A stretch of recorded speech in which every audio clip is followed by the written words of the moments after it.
Hey, folks, welcome to another weekly episode of What's Bruin here on 6342 Productions. I am your host, Chris Nozick, joined by my co host, Dominic Tiano. Dom, it's been a summer. How have you been? I'm doing great. I had a week's vacation and it rained every day but Friday. Yeah, it sounds like you guys got quite a bit. Yeah, Monday, a 24-hour period between Monday and Tuesday, we got 30 millimeters of rain. So it's about 4 inches. And Wow. then it just never stopped. And it was crazy. Went back to work yesterday. I'm here today because you promised me free cookies, and you know how much I like cookies. Absolutely. I They're in the I'll mail even somewhere. But I'll when the post even office if take you don't get them. oatmeal raisin.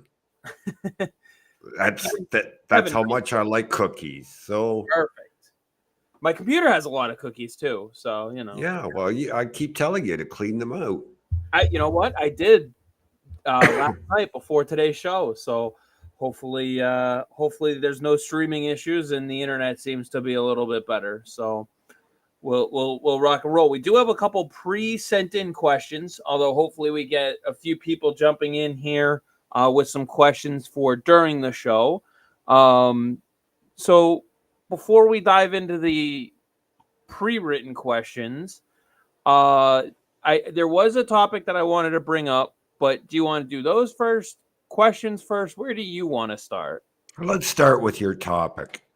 Okay, so I want to fast forward a little bit into the season because it kind of continues some of what we were talking about last week and the week prior, as development camp was occurring, and we're looking at some of the prospects in the system. My question to you is: trade deadline's coming around the corner. Who on our prospect pool, like based on how they are projecting right now, who do you think plays games in Bruins uniforms, and who do you think's the best trade bait for them to use this year, going kind of into the future? Because we've talked about some of the guys like Dan Melis, for instance. Your center position is locked up for the foreseeable future between Poitras, Coyle for the next couple years. Ideally, he ends up re-signing and is a 3C for you for a while. And then you just sign Lindholm to the massive 7-year deal. So where do Locke Mellis doesn't really seem to fit into the near future. By the time he's ready, he won't likely be a Bruin. So as far as trading chips, we have a question in here about Jackson Edward. That's part of what prompts this conversation as well. Kevin's jumping in. He missed the cookie talk where he heard about cookies, so he's jumping in. So wanted to get Well, your um, I'm assuming by that you mean we're assuming that Patra is graduated and Lori is graduated. Am I correct? Yeah, I figured they're both full-time staples into the lineup, aside from injury, of course. Okay, Um, so I believe when we did our talk on prospects, I think maybe it was 4 or 5 weeks ago that we did a show just strictly on prospects. give or And take, yeah, so I believe Don's Lock Mellis was one that I said, I don't know where his future lies because of all the centers ahead of him. Now, whether he builds up enough value that it could be worth something in a trade remains to be seen. The other issue is that, he could be at the point where he just has to finish out his year and wait till August 15th in 3 years to become an unrestricted free agent.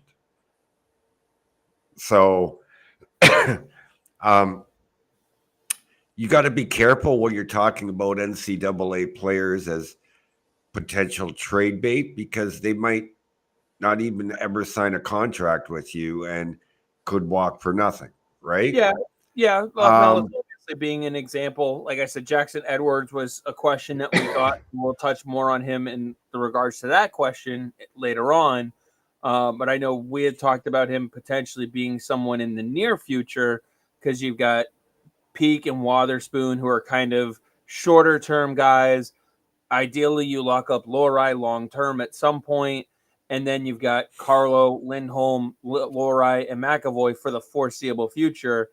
Not that Jackson Edwards projects to be a top 4, but you're pretty solid Yeah, at D. yeah. Here's how I would rank them, and I'm not going to include Fabian Lysell for reasons that I think he just makes the lineup on a training camp. So I would say Georgi Merkulov, John Farinacci, Jackson Edward, and Brandon Bussey. They would be my top 4 trade chips, not on the Boston roster. That's assuming Korpisalo gets the nod over Bussey. Of course.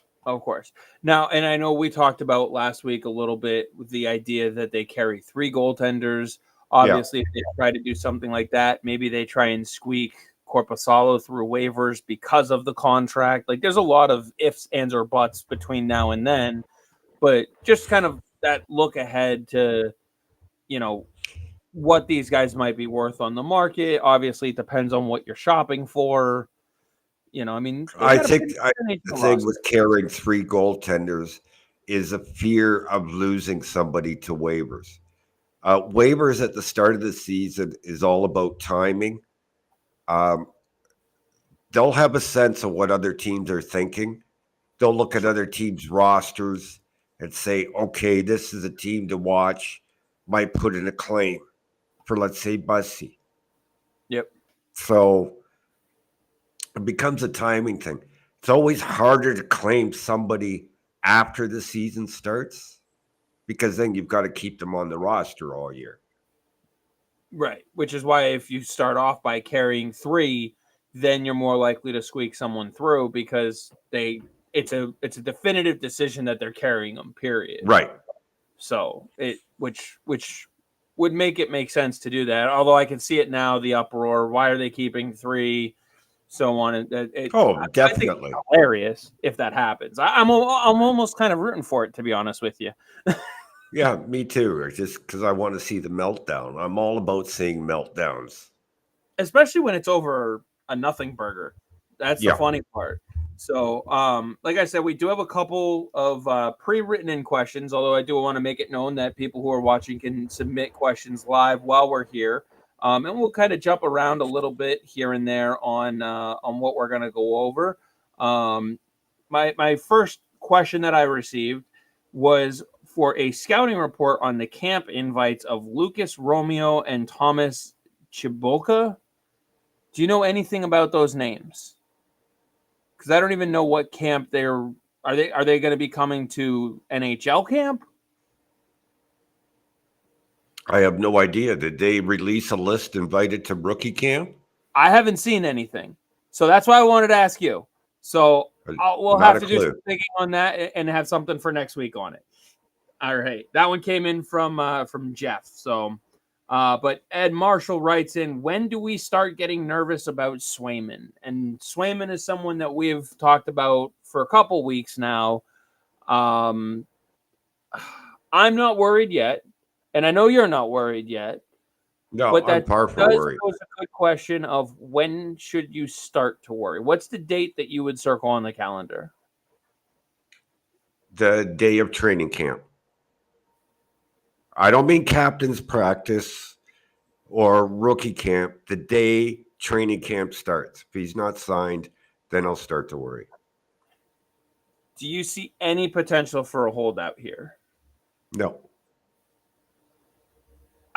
I just don't see one at this point. I agree with you. I just think that there's enough goodwill built up on both sides that they both want a deal done. I think it's a matter of hammering out trade protection, bonuses, pay construction, all sorts of things. Obviously money plays a role in it. Term plays a role in it, but it's not everything in a contract. I tweeted last week that I would not be surprised if something isn't done until after the Hlinka Gretzky next month. Because simply, Don Sweeney and the whole Bruins front office is going to be in Edmonton watching the tournament as a precursor to the 2025 NHL draft. Jeremy Swayman's agent Louis Gross, is going to be there with players that he represents. They're going to be busy for that week. Who I don't know. I can't say that Don Sweeney is on vacation right now, but he went through a busy time on the last day of the Stanley Cup Final, trading Ullmark directly into free agency, where he had to do a lot of work, and then the draft, and get all those players to sign their contract, and make it all official. Plus, look after a couple of other restricted free agents. Um, you know, he needs some time off too. He's human. He's not a machine. As much as we'd like to think he is. Right. Evan Gold is the machine. That's what it comes down to. What? Yeah, it could be even Evan Gold that's on vacation. He's the lawyer. He's the legal expert. He's a contract negotiator along with Don Sweeney. But when it comes to the legal stuff in the contract, it goes through Evan Gold. Yeah. Real quick, we do have Jeff in the comments. He says the camp invites in question. He says they're not official.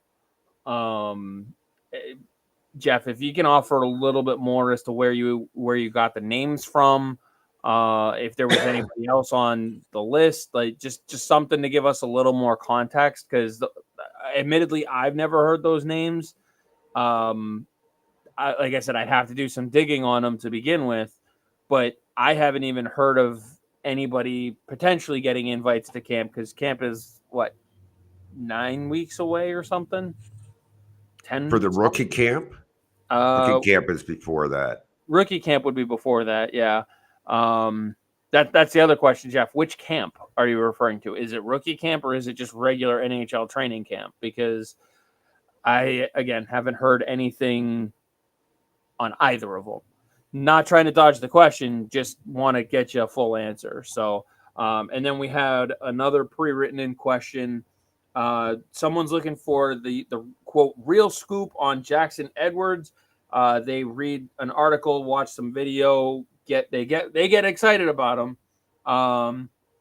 Keep hearing how he's going to be a fan favorite, prototypical Bruin, and then he doesn't seem to get a lot of favor on forums from people who saw him at development camp. I saw him at development camp. I thought he looked very solid.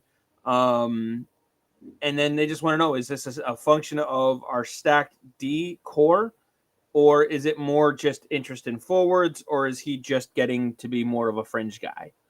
So let me start out by saying this. He got some love from people that I respect at development camp. Many of them referred to him as the second best defenseman at development camp. I didn't know you respected my opinion that much, Dom. Thank you. Not just yours. I mean, here's the thing. When it comes to prospects, I don't think it's because of the stacked Bruins defense. Maybe at the NHL level, it's stacked, but in the prospect department, it is not. It's far from it. But is he a prototypical Bruin? Yes. He plays that abrasive, hard, in-your-face hockey, left shot who predominantly plays the right side. He protects his teammates. He'll clear out the front of the net. He'll sacrifice his body completely. So in that sense, he's a prototypical Bruin. He's still green. Has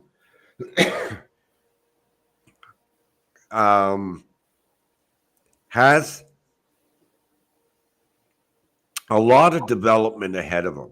Oh, But absolutely. I will say this: he comes from the same um, NHL making defenseman that Nikita Zadorov came from, Alec Regula, Jackson Edward. That is the London Knights.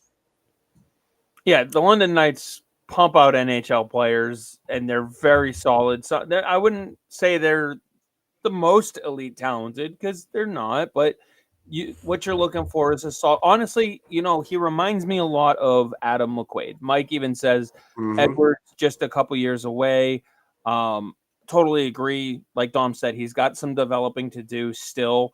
I'm really excited to have him in Providence, where he's going to be able to work with Mougenel and get coaching every week, consistent coaching from professionals at the professional level.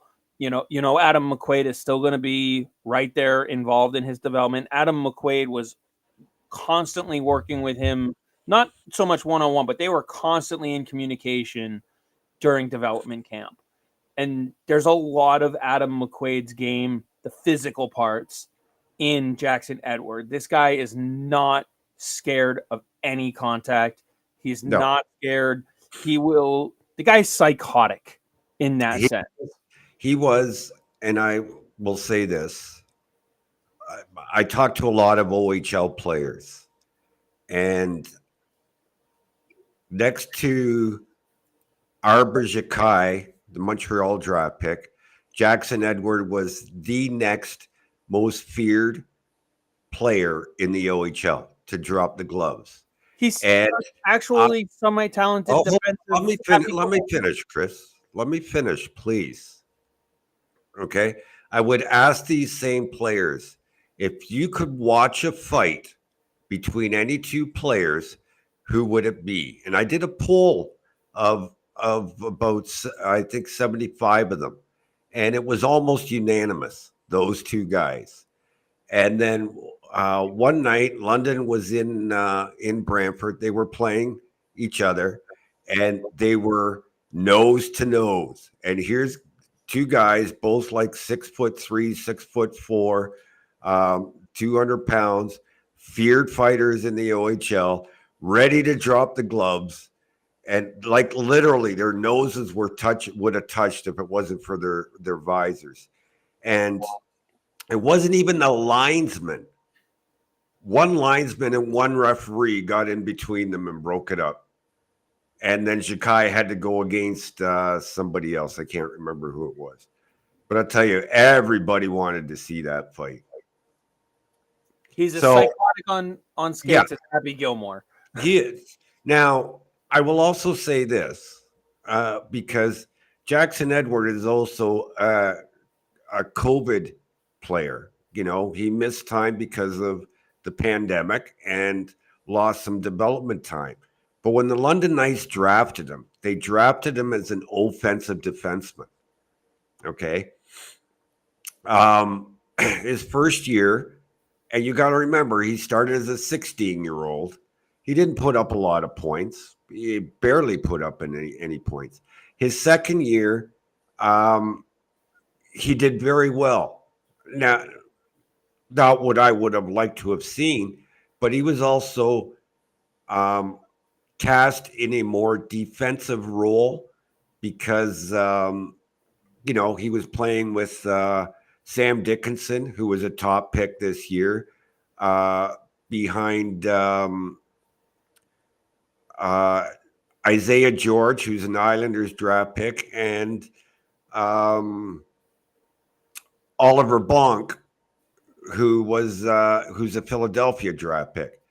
So he was cast as the defensive guy out of the four. And I'll tell you, London carried six defensemen, but two of them were rookies that played 5 minutes a night.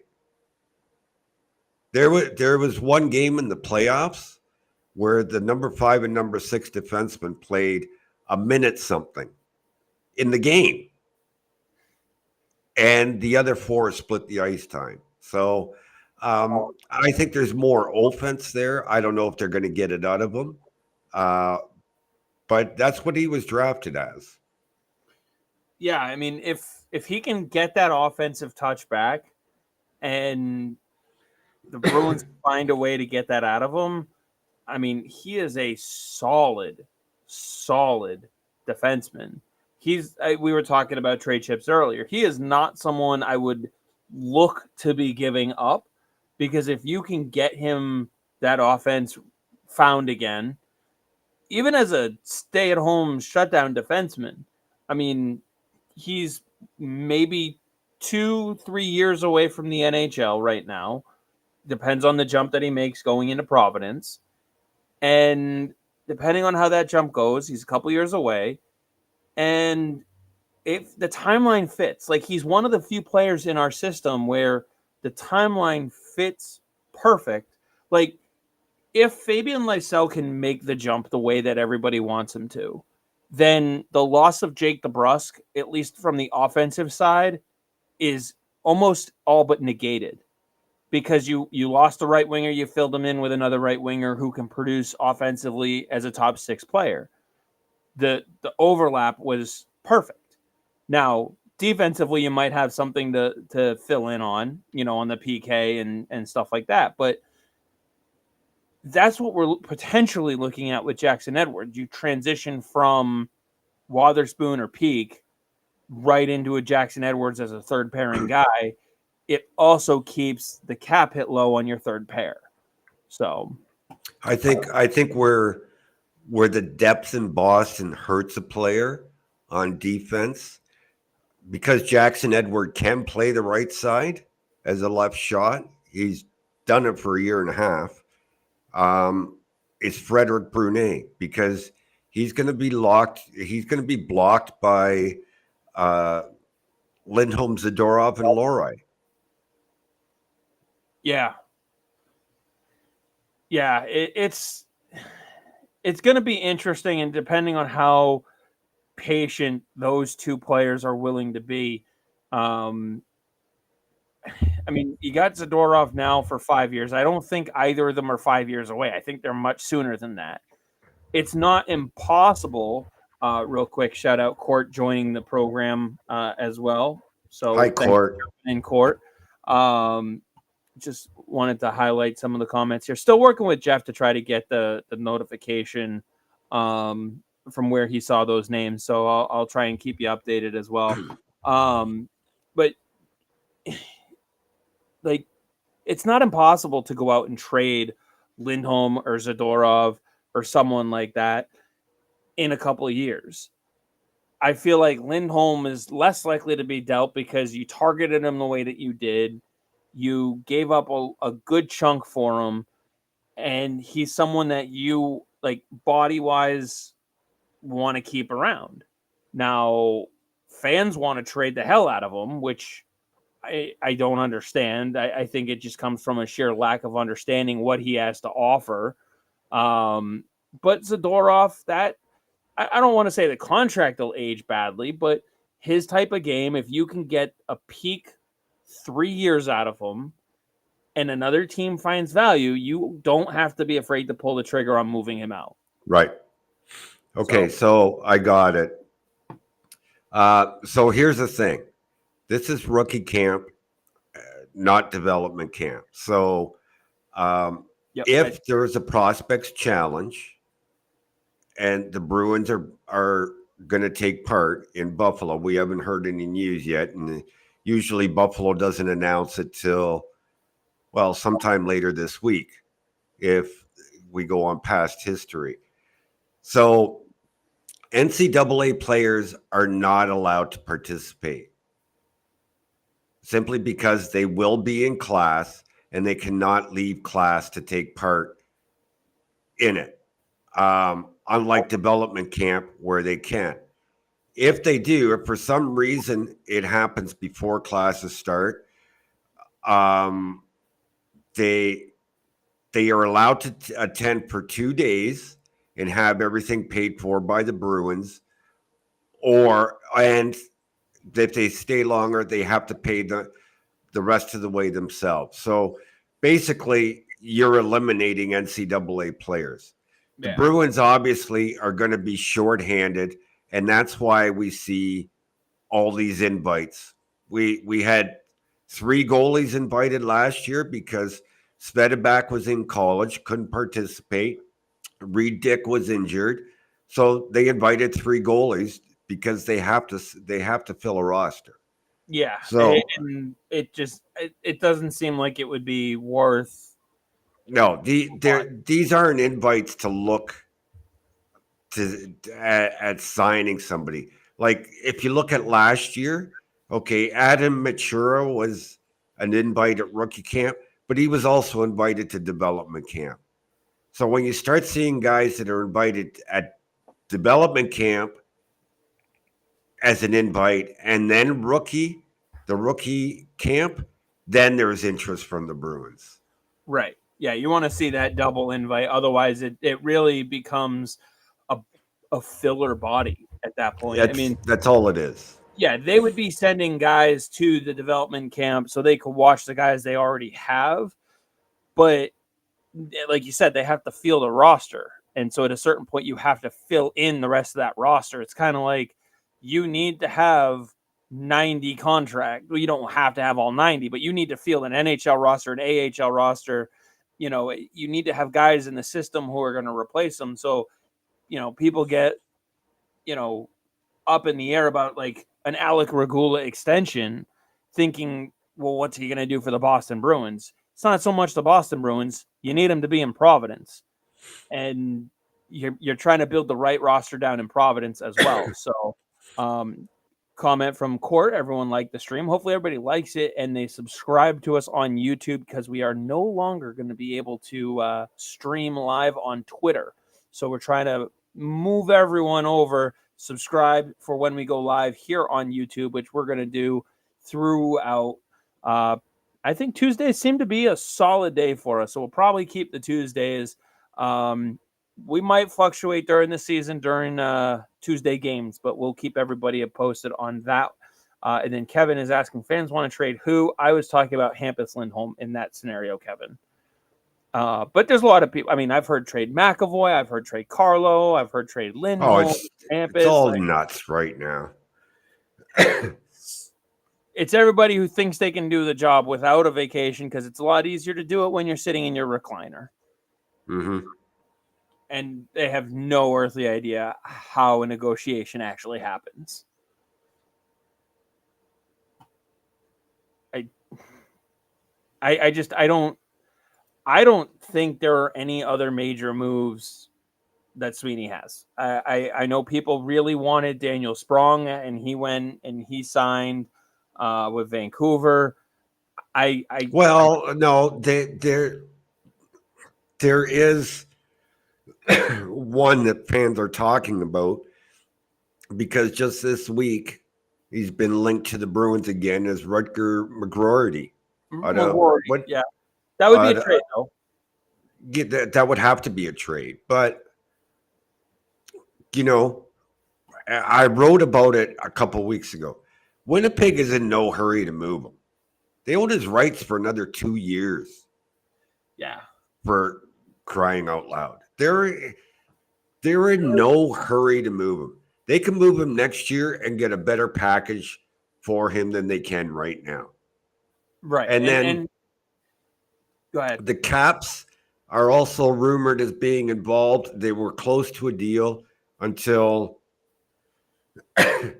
started making these alleged demands about guaranteed ice time, guaranteed power play time. Yeah, I mean, there's no point. I mean, if you're a team trading for him right now, you want to try and get him at the lowest possible price, and where everybody's trying to move him, and like it. If anything, you're trying to get him in now so you can sign him now. And you're at that point giving away the fact that you're not just trying to trade for the player's rights, you're trying to trade away for the player to play for you now, which means you're an Anaheim, a Columbus, someone like that who's lower in the standings, who's trying to add another young player to your core. in which case they're going to want a replacement young player back. So you're not really jumping at the bit to make that deal.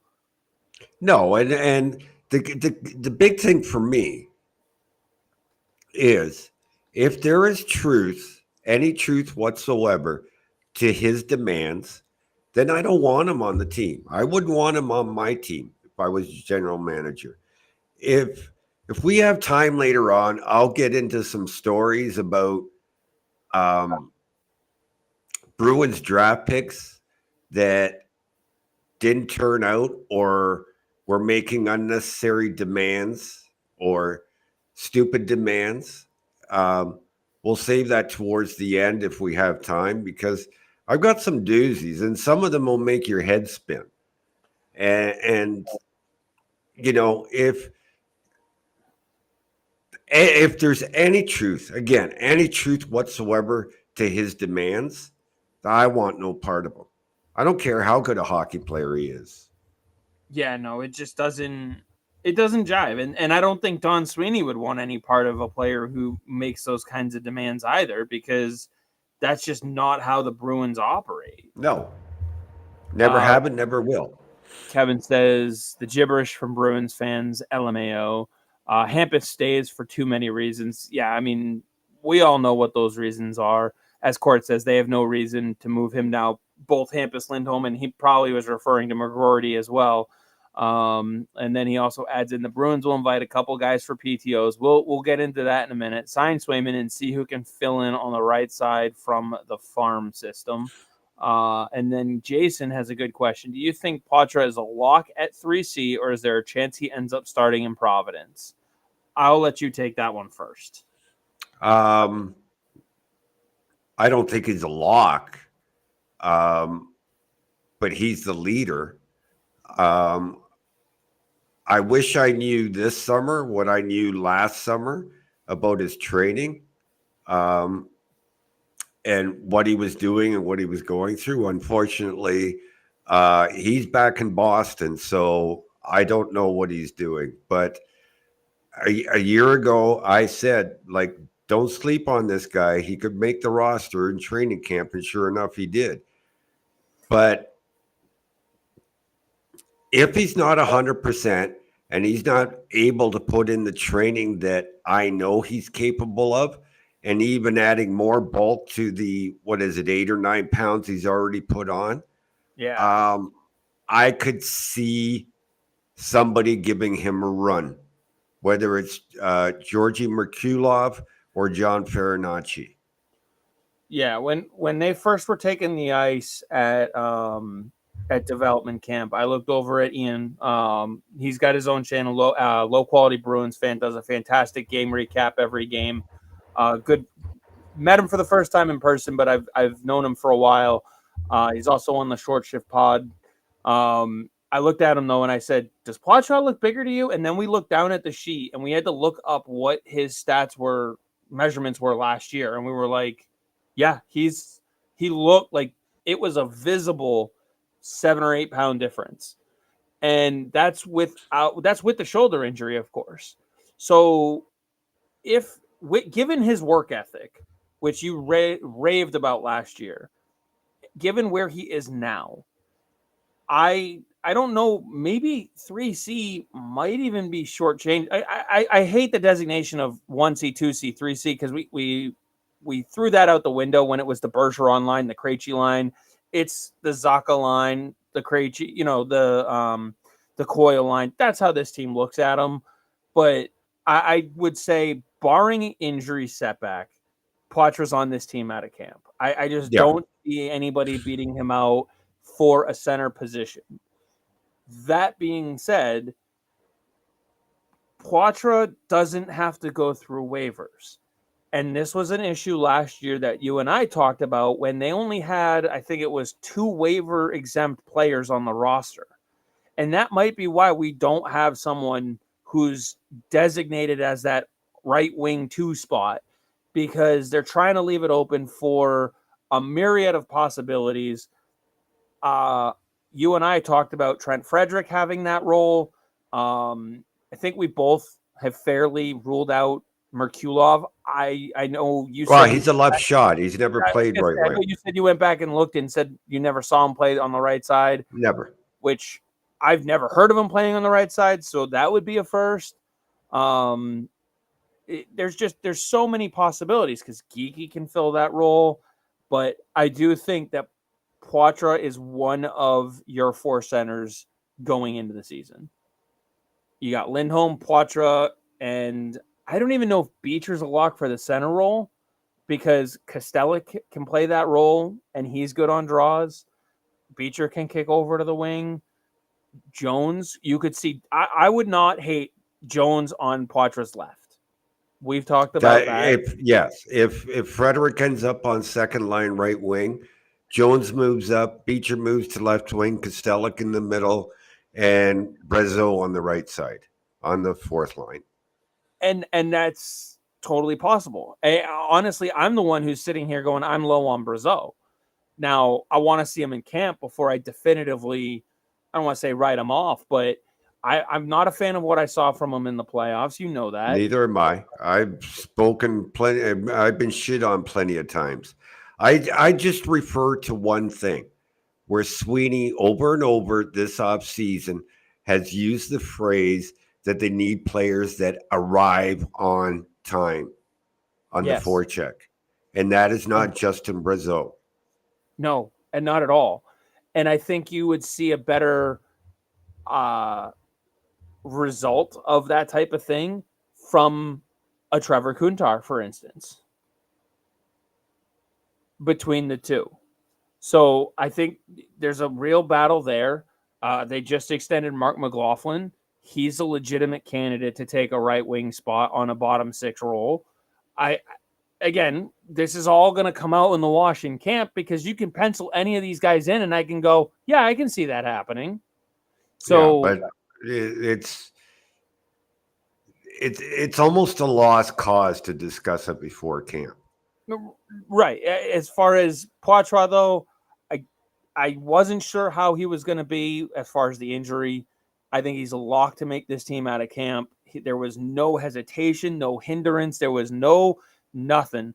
And one of the best parts of development camp, he was one of three players out towards the end. I forget who the other two were. I want to say one was Duran, one was maybe Jackson Edwards, somewhere in that group. And they were all just kind of firing the puck around after the session had ended. And the other two had skated over by the bench. They were getting ready to head off. And Poitras took a shot, kind of rimmed around the boards and got to them. And they just kind of held it from him. And he was kind of like, toss it back. And they were like, no. And they just walked off with it. And he was just he kind of then started his skating away where he's like, God damn it. I wanted to keep going. So this kid looks healthy. I don't see a reason why he wouldn't be on this team. Let's see. Jeff adds in regarding the prospect challenge in Buffalo, a street hockey tournament on September 14th at the Key Bank, which is when I thought the prospect challenge was going to be. I haven't heard anything. I haven't heard anything yet. I don't know if it's been official. If you look back at the history of when they announce it, it's usually July 28th or that week. Let's see. 28th is coming up, so hopefully we hear something soon. I would love to have a prospect challenge, but at the same time, they could also do what Montreal did last year, or who was the other team? Pittsburgh. When they're the rookie tournaments that usually don't, they usually take part in, didn't happen. They joined the Buffalo group. So Boston could join another group. Yep, there's always that possibility. I mean, not that it's a huge deal because Boston doesn't send anyone to cover it. They don't do any sort of media stream for it anyway. So you're looking at opposition streams and feeds and stuff like that. So that's I just don't think Boston puts too much stock into it, other than if we can get our guys the time on the ice, we will. That's all. Yeah. So, let's see. Do we have any other questions? I'm just checking a quick refresh. Oh, the one I wanted to get back to. Court made the comment about guys for PTOs. If there were, I would say name 2 guys that you'd love to see them bring in on a PTO. Obviously assuming they last through free agency and make it to where they can report as a PTO. I'll give you 2. Philip Zadina and Alex Nylander. I love both of those picks. Just to go off the board, just because I think they could push for, if not the guys that we already have, but they could push for a spot. Tyler Johnson and Blake Wheeler. They both can play the right side. Johnson can play all forward positions. He would, in my opinion, he would be a very good replacement for a guy like Danton Heinen. He can play all 3 positions. Granted, he plays center better than Heinen did, but he also, barring injury, can play up and down your lineup. His biggest issue has always been his health. Yeah. How old is he? He's 33. Yeah. See, I want no part of him or Wheeler, and I'll tell you why. Wheeler at 37, I would be less anxious about, but if you could get him on... Now, I was about to tell you why. Go ahead. You love interrupting me. I know you do. I was just trying to finish my thought while you were coughing. I wasn't coughing. I says, I'll tell you why. And then you started. But here's why. It's not what the Bruins do. They're now the 5th youngest team in the NHL. And they're looking at the now and they're looking at the future. Wheeler would be a one-time thing. Johnson would be a one-time thing. I think when you're talking Zadina and you're talking Nylander, there is at least a chance of a future there. Now, Nylander, I didn't have very many, shall we say, nice things to say about him in his draft year. I thought he was lazy. Whoa, yeah. But look at what he did this past season. Can you call up his stats, Chris? Yeah, let me get them pulled up here real quick. I'm going to have to, just because my internet, pulling them up on my iPad at the moment. So he'll never be what his brother is. Never, ever, ever, ever. But he does know Pasternak through his brother. You got them? Yes. So last year he was with Pittsburgh and Columbus. He had 28 games played, 15 points, 11 goals, but he also spent 43 games down in Wilkes-Barre Scranton, where he put up 32 points in 43 games. So it translated to the NHL. Is that fair to say? Yeah. He didn't get a ton of opportunity at the NHL level, 28 games. But not a lot. And on not very good teams. Especially Columbus. I think you might agree with me here. Probably not, because I know you're a fan of Zadina's. But I would think that the chances of unlocking Nylander versus Zadina are better with Nylander. I would agree with that. I mean, we're talking about a former number 8 overall pick. Yeah. So he has talent. And if you look at some of his stats going further back, he was a 50-point player, 25 and 25 the year before in Wilkes-Barre Scranton for the Penguins in 22-23. At how old is he? He's 26. So in 2019, 2020, 2021, he was with the Blackhawks. Last time I checked, the Blackhawks weren't very good. COVID was a problem. And that was his second year. He had 18-19 season with the Sabres. But, like, when you look at the games played, you're talking 3 in 17-18 with Buffalo, then 12 in 18-19. 65 in Chicago, 19-20 was really that first NHL season. 2019-2020, that was a very bad Chicago Blackhawks team. Right. Yeah. Have you got just his NHL stats? Or I have his elite prospects page pulled up. okay. So go back to his last year in the Ontario Hockey League. I believe it's his last year. With the Mississauga Steelheads in 15-16, where he put up 75 points. Yeah, in 62 games? 57 games. 57 games. Yeah, I knew he missed some time. And you know what? And I called him lazy, and he was lazy. I mean, he only played in 57 games, of course. No, seriously, Chris. Like, if I had one word to describe him, it was lazy. I could, if he had put in the effort, he could have had 100-point season in the Ontario Hockey League. Can I also mention the fact that I would love to have him around because it would make those Boston Leaf series that much more even fun. Better. Yeah.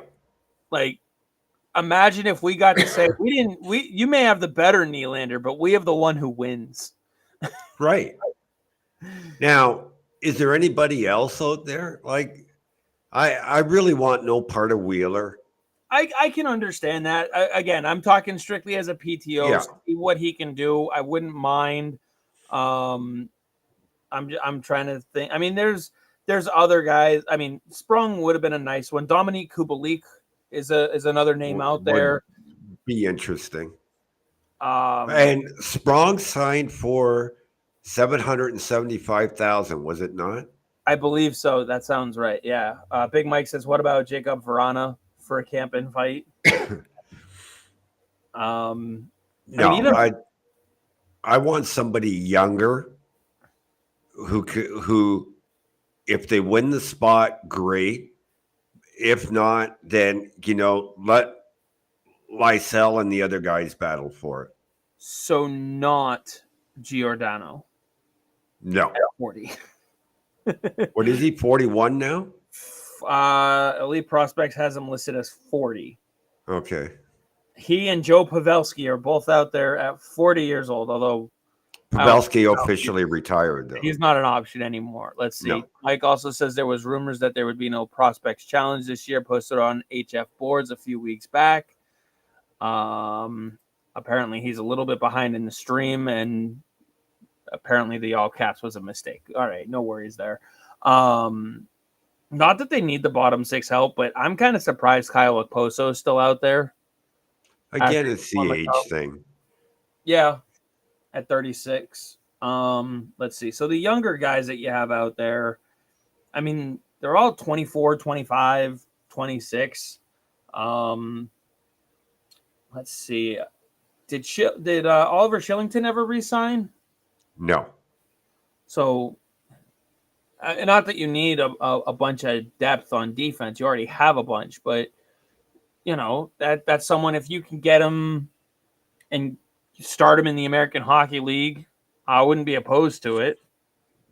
Yeah, I'm not adding any more defensemen. No. Let's see. Save JJ some money. Yeah. Other than that, I mean, really the next youngest name that you might have interest in would be Kailer Yamamoto, and that's not even really excited to, you're talking 16 points last year in 59 games. No. You need more than that.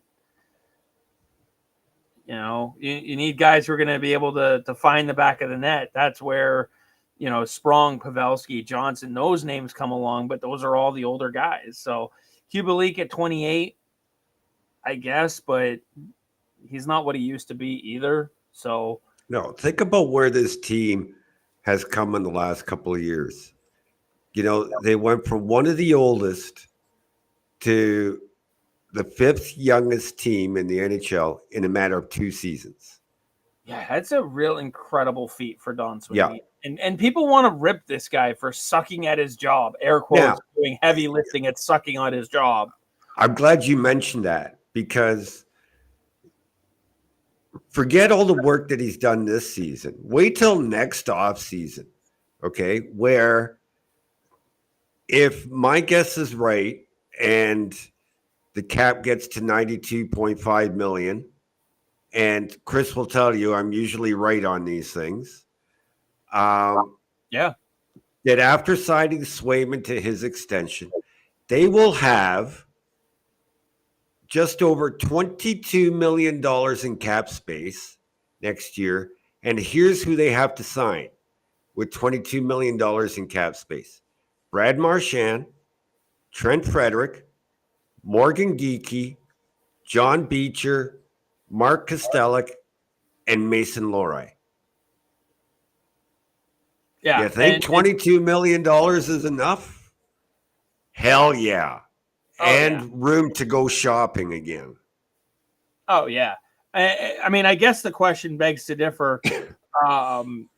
What are you looking at for Lohrei's next contract? What are you looking for Beecher's next contract? Obviously, this next season is going to play a huge factor in that, but There'll be bridge deals.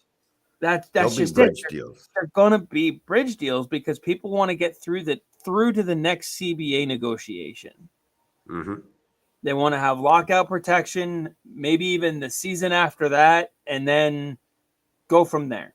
Because Beecher at max will be 1.2 million. Yeah, I think you could easily get him at 1.2 for like 3 years. Yeah. That's the kind Lohrei of screams his name. I would say Lohrei, if he continues to grow from last season, like I think he will, 3 million. For how many years? 2 or 3. Two or three. Marchand is not going to be earning the 6.1 million he earned again this year. No, he'll probably have a base of like 3.5 with a number of incentives built in, because you can carry over the bonus at that point. So think about it. They got a ton of money next year. A ton. Again. And with that math, I'm just trying to get to what they have on the books for the following year total. I mean, the following year, yeah, they have a lot more people coming off the books, but no one huge. Like the biggest person coming off the books is going to be Charlie Coyle. Mm-hmm. You'll need to do a bridge deal for Poitras, but that won't take very much. And at that point, you also have Mike Riley's dead money comes off at the end of this season. Mm-hmm. So that right there, that 1.33 million, let's say you gave all of that to Johnny Beecher for 3 years. Like that's fine. That you still gain cap space because the cap is going up. Yeah. I just they're in great shape. And I know a lot of people don't like the Korpisalo contract, 4 years at $3 million, but I think he's going to surprise a lot of people this year. I really do. I'm of a wait and see. You know me, Chris. I hate prediction. I know. That's what I'm here for, is the predictions. I'll be wrong. I don't care. I really do think that by the end of the season, people are going to look at Joonas Korpisalo and go, oh, yeah, that's a very good number too. And how many people are going to eat crow? None of them, because they won't admit it. Exactly. Receipts. If you see people shitting all over him now, keep the receipts Mm-hmm. because everyone's going to be like, oh, well, we saw this coming because of the better defense in front of them. No. People were writing him off. Why the fuck did they get this player back in the deal? What a waste. What a waste. Blah, blah, blah. By the time next year rolls around, the $3 million cap hit for a backup goaltender is going to be pennies.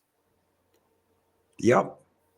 It's not only next year. What about year 3 and year 4? I wasn't even trying to get that far, but yes. Yeah. And like, okay, we know they were going to try and go out and sign a veteran guy because when was the last time they went straight to an inexperienced goaltender like Brandon Bussey or Michael DiPietro to even be the full-fledged number 2 without them having shown something at the NHL level? Tuukka Rask would have been the last, right? Behind Timmy Thomas. But didn't he play the year before a couple of games, a small handful of games? Yeah.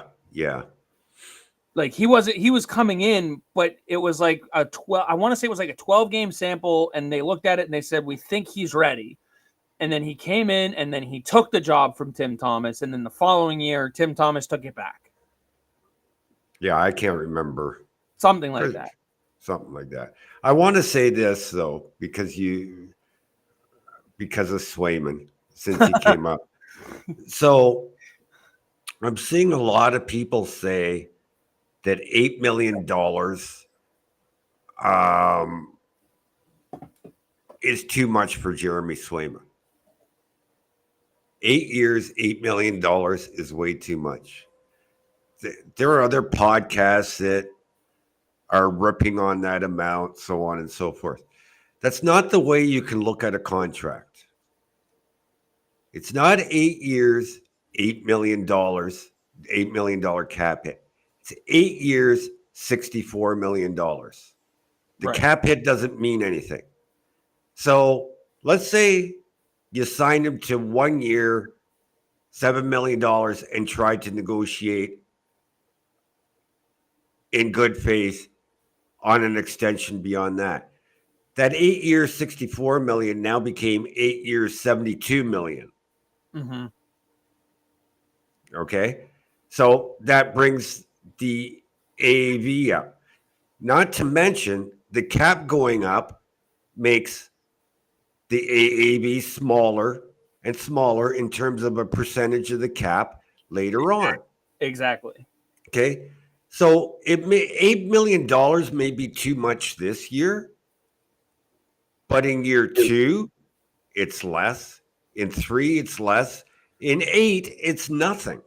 So don't look at it as $8 million is too much for Swing. Yes, maybe for this year, but years 2 through 8, it's not. So look at it as 8 years, $64 million versus 8 years, $72 million or $78 million. Yeah, and I don't think I ever got your feedback on. And now, assuming an 8-year contract is what both sides are looking for, I did an article comparing him to some of the people that players that others are comparing him to. Mm-hmm. Now, back in 2019, Andrei Vasilevsky signed his 8-year, $9.5 million contract, and that was a cap hit of 11.66%. Right. Now in today's cap age, that's 10.8%. Mm-hmm.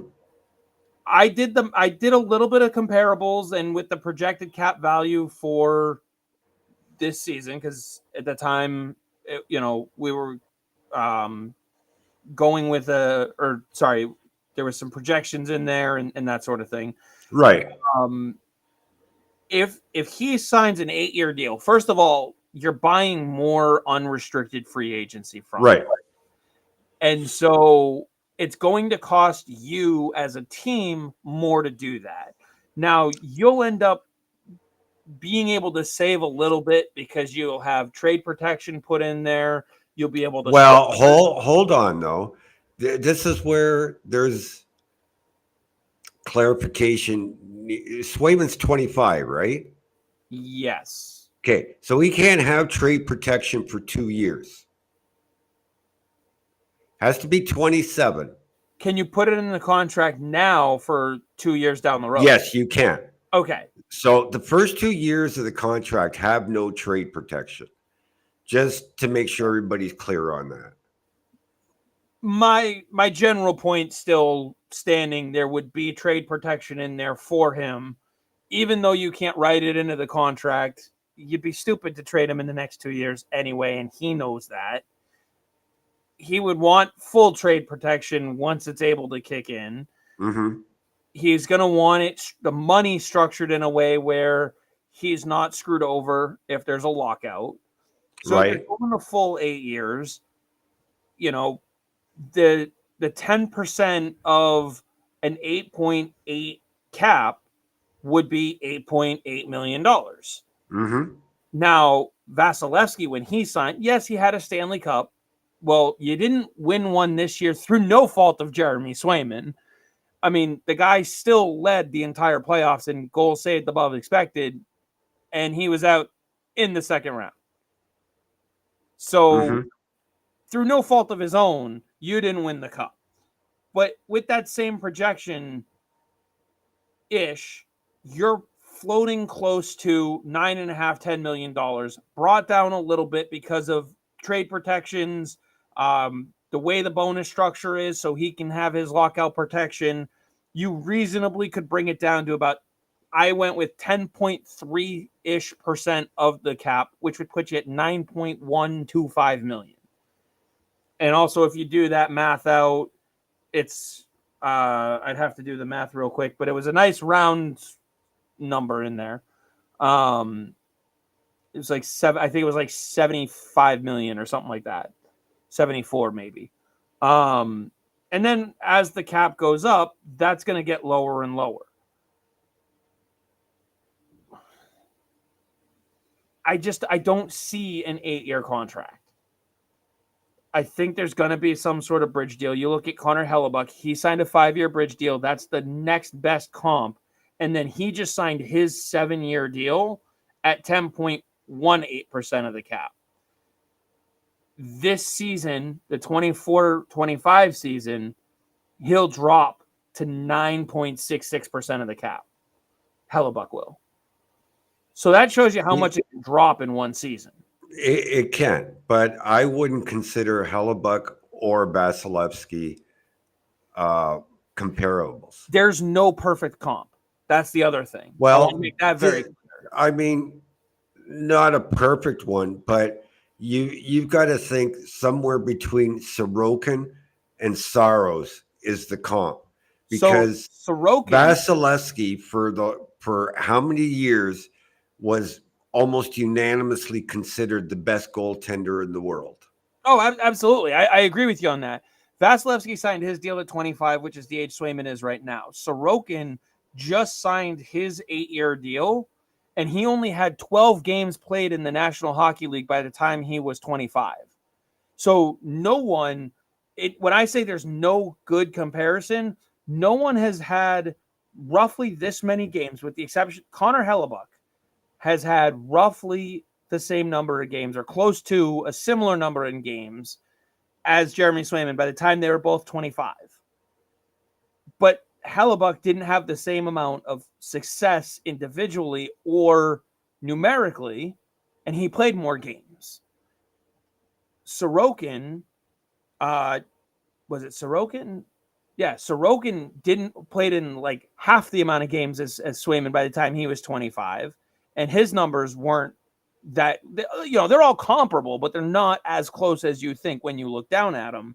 And then you see Saros didn't play more than a small handful of games until he was, 28.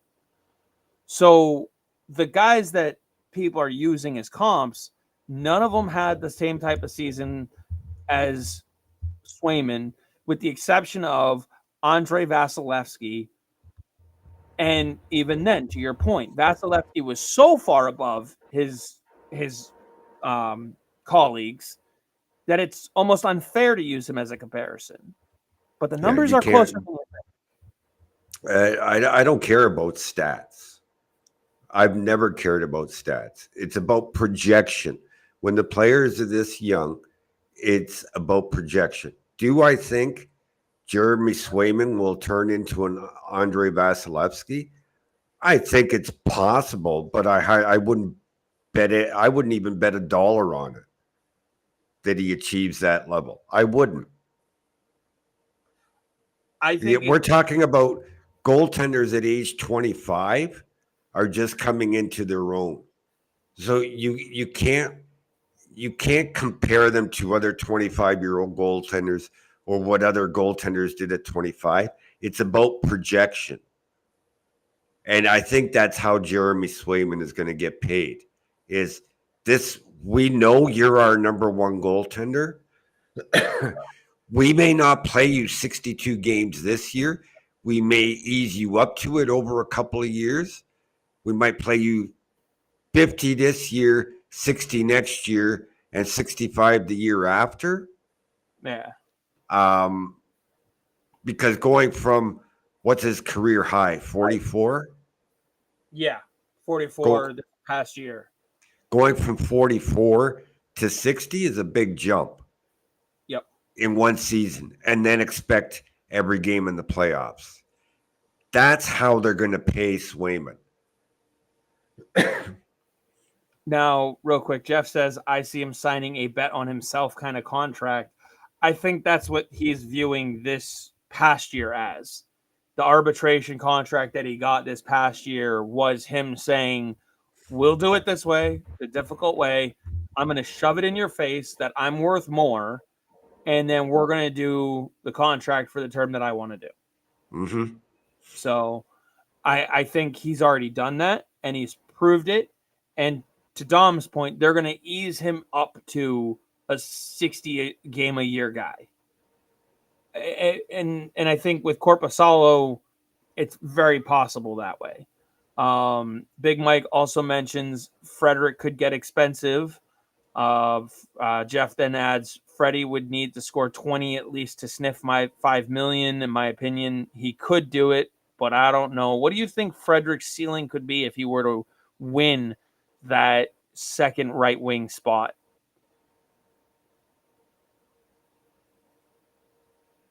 $20 to $25 goals. He'll put up more points.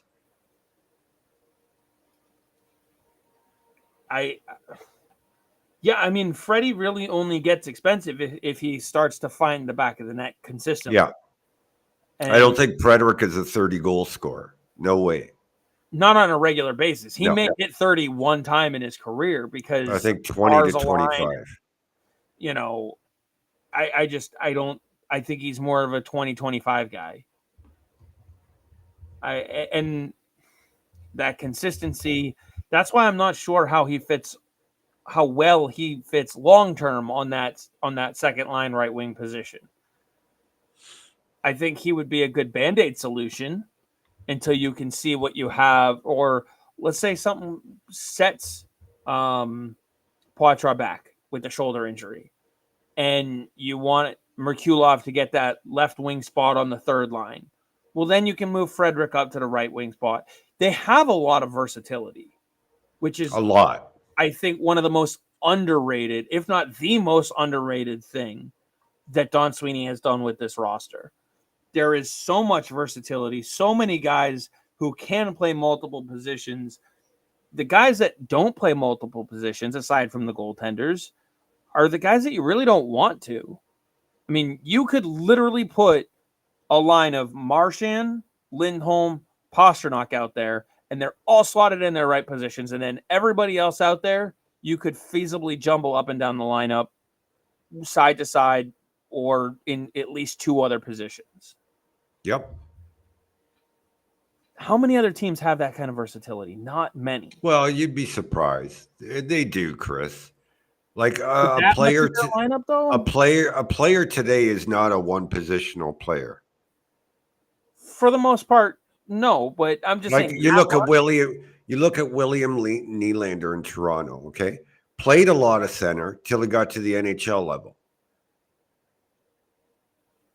Okay, so these players are doing it constantly in junior and in the NCAA and the USHL. So once they turn pro, it's whether you continue to let them do that, like a Danton Heinen. Okay. Dan Heinen could also play defense. Right. You see what I'm saying? Sometimes a team, when they get to the NHL or they get pro, think that a player is just much better in one position. Like Georgi Merkulov is much better at center than he is at left wing. So that's where they play him. But a lot of them, they're most players turning pro are multi-positional players. Yeah. I feel like with the way the Bruins have it set up, they have a little bit more versatility. They're getting guys that have done it at the pro level. I was going to say maybe it's more so it's proven versatility. It's also guys who can slide up and down the lineup. It's one like you could put Elias Lindholm on the right wing if you had to. I don't think it would be that terrible, but I don't want him playing right wing on the third line. You know, No. like if Pastrnak, God forbid, got hurt, you have guys who can not only slide up to the right wing, but can also take his place in a short term on the roster, so you're not jumbling through. Or maybe it is a Fabian Lysell who's able to do that. It's Marchand goes down. Well, Zacha now slides over to that left wing. Coyle goes down. You can slide Zacha back over to center and play the second line center position. Like, it's not just the side to side versatility that they have. A lot of the guys can play multiple tiers in the lineup, multiple styles, if you will. Again, a lot of teams have that for short periods. You see it with every injury on every team. Yeah. Let's see. Jeff says he's getting the kids to bed, so we are wrapping up. We got about 20 minutes left. It might be time for Dom's story time here. Jason says Freddie always looks good with Coyle, and I do agree with that. I don't like the idea of breaking up Coyle, Freddie, and we saw how they looked with Geeky last year, but we know that this is an organization that likes to keep pairs together. So always have. Goes back to Claude Julien. I would not mind seeing Coyle, Freddie paired together, Zacha, Pasta paired together, Lindholm, Marchand paired together. I could totally see them working the lineup in that set with pairs. If you do Zacha, Pastrnak as a pair, who's the center if it's not Lindholm? I don't know. That's the thing. It could very well be that one of your pairs has to be a centerman. Does it though? Yes, it does. Every coach does it that way. You don't pair wingers. You pair a centerman with a winger, fill in the other spot. It was always Marchand, Bergeron, fill in the blank. It was always Lucic, Krejci, fill in the blank. Right? It was always Campbell and Paille, fill in the blank. Or Campbell, Thornton, fill in the blank. Obviously, the plan is to move Zacha back to the left wing, but you could go down the middle, Lindholm, Zacha, Coyle. We're assuming that they kick Zacha over to the left wing, but there's a chance he could stay at center. Okay, so then who fills in the other left wing position, and what have you done with Matthew Poitras? You're overthinking it, Chris. Probably. Okay. When you've got Zacha, Marchand, this is what we're supposed to do. No, this is not what you're supposed to do. When you've got Marchand, Zacha, Frederick, and Jones or whoever as your four left wingers, how are you going to juggle the lineup around to come up with something better than that? You're not. You're not. Not going to happen. If you got Lindholm, Coyle, Poitras, Beecher as your centers, How are you going to juggle the centers around to get, especially by moving Zaka in there to make it better? Because now you've weakened the left and you've also weakened the center. I don't know. I'll get back to you on that one. Yeah. Don't waste too much time on it. I won't, trust me. Don't waste too much time. I know we've seen some lineup projections out there, and I've got some that or at least one that I think there's what I'm looking for, what I want it to be, and what I think it may end up being. I really do want to see Brazeau put up a good camp. I want to see him have a bounce back from what the playoffs were last year. I just am not sure we would see it. Jason actually has a good point. What if they do Marchand and Poitras as a pair? They tried it. Didn't work. I was going to say, I feel like that's also a very small line. The makings for a very small line. Like, you would probably have to put like a Max Jones or a Kostelic on the right side just so that you have someone with size. And I don't want to do that to those two guys. Because you need one. They're going to protect Poitras physically this coming season. I think if he's on the roster. I 100% believe the best way to do that is to put him between Geeky and Frederick. Yep. I've been saying it since we started this. Like, Poitras has shown chemistry with Frederick. He's also shown chemistry with Geeky. Yeah, I mean, there's like I said, I'll have more stuff that I'll put out regarding the lineup and stuff, but I'm working on a few other things at the moment. But the lineup is, you can come up with a million different ways, like I said, and go, I could see that happening if X, Y, and Z happens in training camp. That's what it comes down to. What do these players look like in training camp? And how does Jim Montgomery? Because the other thing is Geeky will play probably all three positions. He will probably play all three forward positions this year at some point, because that is how Montgomery will use him. Yep. So we have about 10-ish or so minutes left. You got time for one or two stories for us? Got time for one. We'll save some for a later date. I wish I had a cool graphic to introduce Dom's story time. This one. Well, which one am I going to use? This is because of the McGroarty talk. I'm not going to mention the player's name. Those of you that have followed me for 15 years or so will know who the player is. But this was a Boston Bruins draft pick. Will you at least tell us the year they were drafted? It was under Peter Chiarelli. So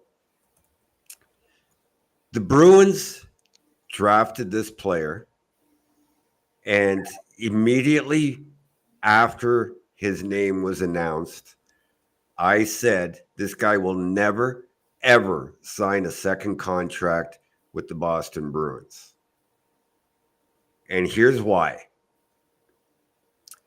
I got to know one of the co-captains of his junior team very, very well.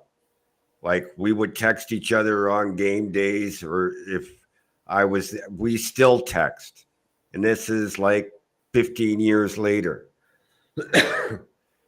So there was a game that their team had lost, and a big argument broke out in the dressing room between this Bruins draft pick and I'll give you a clue as to who it is. His brother. To the point that it almost broke out in fisticuffs. So I had heard a lot of stories about this player's attitude leading up to the drafts and then this. And his argument in the dressing room when he was ready to pound on his brother was, I'm a first round draft pick. What have you ever amounted to? Okay. At that point, the captains walked into the dressing room and saw what was going up and had it broken up, sat him down, and told him to keep his fucking mouth shut and never to speak in that dressing room again unless he was spoken to first. The head coach, who happened to be the GM, walked in as this was happening and asked what was going on. The co-captains went into the coach's office, told them. Well, they decided that for the sake of the team, they were going to trade this Bruins draft pick. This is in the juniors still. They had a deal worked out, and then rumors come out about his attitude, and they decided they weren't going to trade for him. So I had known these issues existed, and then it really came out. Well, it never made it public. I told you why I heard of it. And I knew this guy was never, ever going to sign. I went public with it, like Twitter and everything. You guys on HF boards may remember it. I said, he'll never, ever sign a second deal with the Bruins. And he didn't.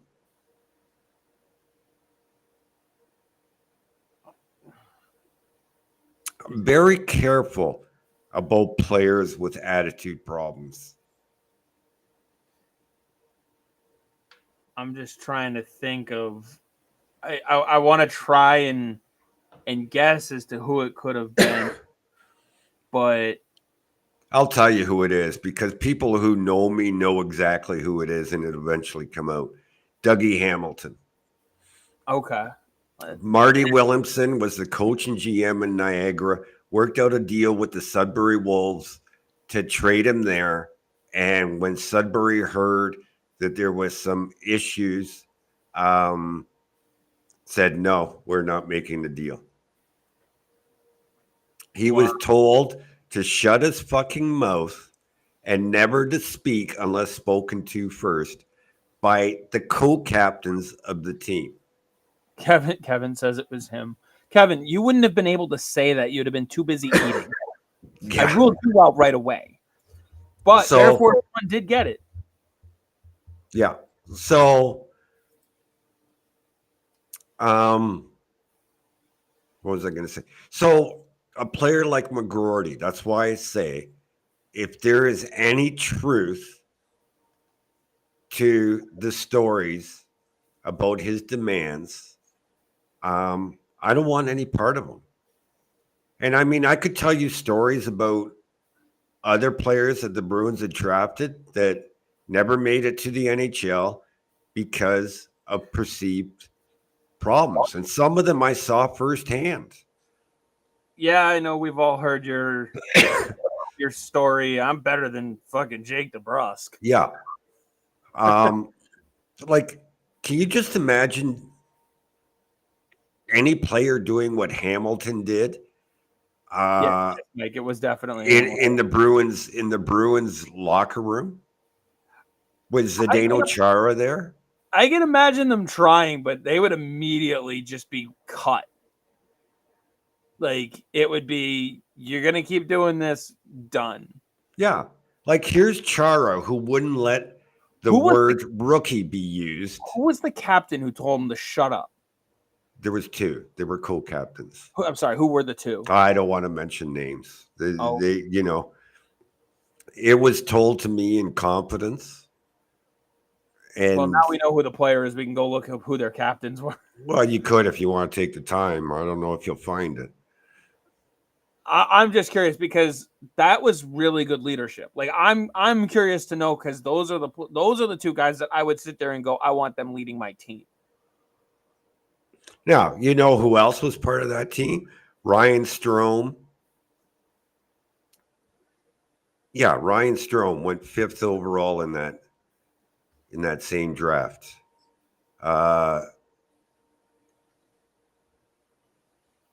Yep, Bear Force One. That's why. Yep, that was part of it. I think that was something like that in the interview when they passed on Barzal. There was some You know attitude. what I said about Matthew Barzal when he was drafted is the New York Islanders will never win a championship if Barzal is leading the way, And so far they haven't. and they won't. There's just something about him. Like great talented player, Mm-hmm. but there's just So was something. Dougie Hamilton, Oh yeah, for sure, right? for sure. I But mean, there's Chris. You know, you've been around long enough. What leadership, character, and all that stuff means in the Bruins dressing room. oh yeah, it's Yeah, everything. you know, I can just see Zdeno Chara if he was in charge of that locker room with Dougie Hamilton, picking him up with one hand, throwing him up against the wall, and saying, "Just shut your fucking mouth." 100%. And Dougie Hamilton's not a small dude, but No, Chara's still bigger. right? So that would have been a sight to see too. But like whoever the captain was of that team, that's what I want to give them credit because they they had the balls to do it. The two of them. They sat there and they told a player who deservedly needed to be told to shut the fuck up, to shut the fuck up. Yeah, and at the time, I was working for In the O Radio, and the guy who was in charge, like I went to him with it. Didn't tell him any names, didn't tell him any team, and he told me then, he said, Dom, we're not going to run with it. If it was told to you in confidence, respect that. We'll keep it quiet. If it ever comes out, it comes out. If it doesn't, it doesn't. And that's the way you should treat things like this. Oh, absolutely. Absolutely. And it's also far enough in the past now. I mean, I feel like Dougie's had a chance to grow up. You know, Mm-hmm. he's doesn't seem to be that asshole player anymore. I could be wrong, but I don't think there were any major locker room issues weren't the reason why he was traded from Calgary, from Carolina. Like those aren't he was traded, but not for those reasons. Right. Might have been why Boston traded him, but Well, wasn't there it was he felt he didn't fit in? yeah, there was that. I was gonna say there was also the locker room. Well, that might have been why, because he was trying to grow out of that, and he didn't have a. I don't want to say he didn't have a chance to. It's just there was too much of that still in him, so he felt like an outcast. That's what happens when you're maturing. Possible. Yeah. I don't Anyway, know. I haven't matured yet, so I'll have to take your word for it. I was once told guys are 14 going on 23 until they're 40.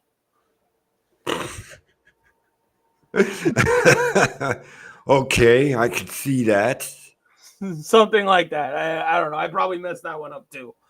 So, but it is it's 8 o'clock here on the East Coast, and we've been at it for about another hour and a half, as we are every week. I want to thank everyone for tuning in. Again, we're going to be utilizing YouTube and Twitch. I'm looking at a few other options for live streaming. Still available on all your podcast platforms the next day as well, sometimes even the night of. But I want to thank everybody who sent in questions, whether it was before the show, after the show. Dom, you got any final thoughts here? Um, yeah, I don't want to get political because this isn't a political thing, but I can tell you north of the 49th parallel, I'm getting thorough enjoyment of watching what is going on in the United States politically right now. It is just, I mean, it's reality TV for you guys. it's just the sheer entertainment. I think for 2 hours I was watching YouTube before we came on to catch up on everything that happened today. So thanks for the entertainment. I'm glad we're entertaining. It sure as hell is weird to be living through. I'll tell you that. I'll tell you, I work with a guy who moved to Canada from the United States back in 2016 because he was not going to live in the United States. So we were off last week. He's off again this week, and I can't wait for him to come back and say, "So, Carl, now that Biden has dropped out and Harris is going up against Trump, are you moving back?" Just to see what he has to say. Oh. Mike just adding in, and people still obsess over Barzal. Bruins were right not to pick him. Maybe they should have traded the pick instead, but they were right to pass on him. I mean, they were trying to move those picks. That's the thing. They were trying to move those picks. I don't think they really ever wanted to pick 3 in a row, but I don't think so either. 2015 draft will always be the skeleton in the Don Sweeney closet that people just can't get over. Didn't they missed the playoffs the next year by 1 point? I was going to say, wasn't it the last day of the season? Or is that the year they lost because of the tiebreaker? Might have been the tiebreaker. But I think they've only missed the playoffs once, maybe twice.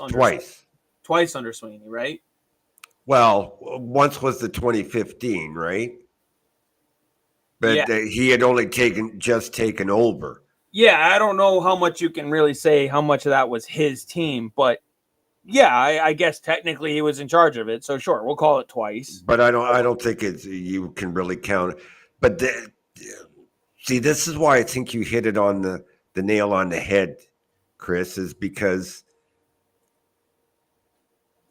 he didn't want to use 3 straight picks because they were a bubble team. And by just missing the playoffs by the skin of their teeth, just proved that. So I think they were looking to trade up for somebody who could come in and play immediately, whether it was a Hannafin or a Werenski or what have you. So I think you're right. They didn't want to use 3 picks in a row. Yeah. And okay, so I just looked. In his 8 years with Don Sweeney as general manager, the Bruins are 378, 174, and 66. Wow. It's a 66.5% winning percentage. Win percentage. Forget the point percentage. Yeah. I would take that. I people got to get the fuck over 2015 draft. They really do. Winningest team in the cap era. Yeah. And I will give away a little bit of some of what I'm working on too. I wonder how much longer Detroit fans are going to be patient with Steve Yzerman. Case in point, if you look back at what he did in Tampa before he left, he's already done in Detroit what he did in Tampa. He drafted a bunch of great young players. He then left Tampa and went to Detroit. It was Breezewall when he took over when they started winning those cups. Mm-hmm. And yes, a lot of the talented players that Yzerman drafted were parts of those teams, but there were a lot of trades in there as well that Breezewall pulled off. And if you look at Yzerman's track record in Detroit, he's not making trades. So either you're going to have a way longer leash because you're going to just cycle through for another 10 years of player development, which is fine. That's how you truly build a long-term dominant system. Brisebois came in, made some moves, and they run right away. A scout There's versus no the right gentleman. way. There's no right way or wrong way to do it. I mean, The some I find success doing it one way, and others find success doing it another way. I bring Um, that up because I think Don Sweeney has found a really good way of finding balance. mhm. Case in point, the center position, he's got it locked up for the foreseeable future. He's not going to, yes, they got Dean Letourneau this year as a draft pick, but feasibly, he's what, 3 to 5 years away. I don't So know, Chris.